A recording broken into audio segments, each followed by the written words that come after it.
காலி குடங்களுடன் பெண்கள் சாலை மறியல் போராட்டத்தில் ஈடுபட்டுள்ளனர். இது குறித்தான கூடுதல் தகவலை எமது செய்தியாளர் டேனியல் வழங்க கேட்கலாம். டேனியல், கள தகவலை பதிவிடலாம். வணக்கம் ராம்குமார். குரோம்பேட்டை ஜிஎஸ்டி சாலையில தற்பொழுது 50க்கும் மேற்பட்ட பெண்கள் காலி குடத்துடன் சாலை மறியலில் ஈடுபட்டதால் பெரும் பரபரப்பு ஏற்பட்டுள்ளது.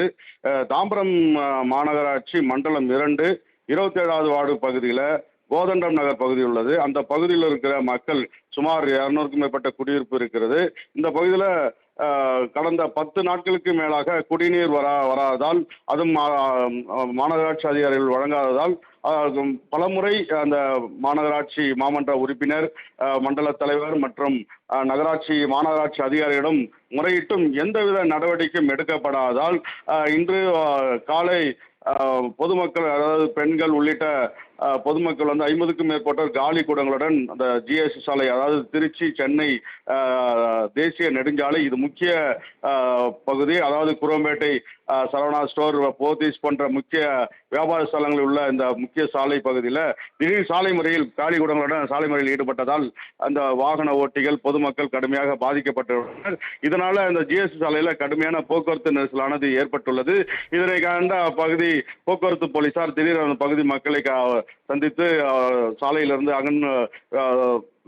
போங்கல், அதாவது உடனடியாக நடவடிக்கை எடுக்கப்படும் என்றும் அதிகாரிகளிடம் முறையிடுகிறோம் என்றும் சொன்னார்கள். ஆனாலும் அவர்கள் கடந்த 10-15 நாட்களாக அந்த பகுதியில் குடிநீர் வராதால் நாங்கள் எந்த அத்தியாவசிய பணிகளுக்கும் செல்ல முடியாமல், எங்கள் தண்ணி இல்லாமல் நாங்கள் கடுமையாக பாதிக்கப்பட்டுள்ளோம். அதிகாரிகளிடம் பலமுறை முறையிட்டும் எந்த நடவடிக்கையும் எடுக்கப்படவில்லை.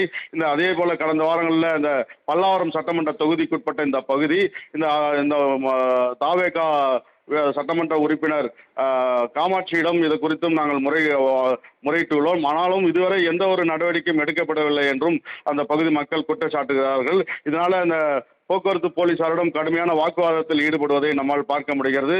இந்த ஜிஎஸ்டி சாலை அதிகாலையில் மக்கள் அன்றாட பணிகளுக்கும் பள்ளிகளுக்கும் செல்லக்கூடிய இந்த முக்கிய சாலையில கடுமையான போக்குவரத்து நெரிசலானது ஏற்பட்டு வாகன ஓட்டிகள், பொதுமக்கள் கடுமையாக பாதிக்கப்பட்டுள்ளனர். இந்த தாம்பரம் மாநகராட்சியில பெரும் பகுதியாக இந்த பல்லாவரம் பகுதியில கடுமையான குடிநீர் தட்டுப்பாடானது ஏற்பட்டுள்ளது. இதனை சரி செய்ய வேண்டும் என அப்பகுதி மக்கள் கோரிக்கை விடுத்துள்ளனர். அதனால் இந்த சட்டமன்ற உறுப்பினர் இதை நடவடிக்கை எடுக்க வேண்டும். மாநகராட்சி அதிகாரிகள் இதனை உடனடியாக நடவடிக்கை எடுத்து எங்களுக்கு குடிநீர் வழங்க வேண்டும் என அந்த பகுதி மக்கள் சாலை முறையில் ஈடுபட்டு வருவதை நம்மால் பார்க்க முடிகிறது. ராம்குமார். டேனியல், தகவலுக்கு நன்றி.